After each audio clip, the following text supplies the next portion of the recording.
One of the greatest social upheavals of the 20th century, nearly 1 in 10 people died during the Mexican Revolution. The result was a new anti-clerical constitution and government. The repression of the Catholic Church led to an armed rebellion known as the Cristiada. It's the topic of a small exhibit at the heart of Rome.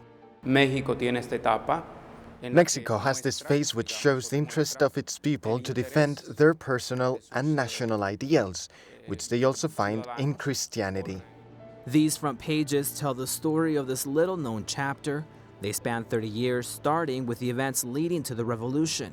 It also describes the drafting of the new constitution approved in 1917, which limited the church's role in society. It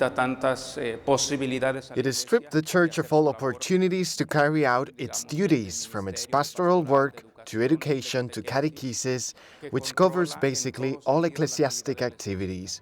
In 1926, this crackdown escalated into full-out war between the government and rebel groups fighting for religious freedom. An estimated 250,000 people died over the 3-year conflict.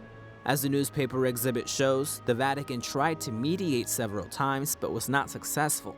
3 years after the fighting started, Pope Pius XI brokered a ceasefire.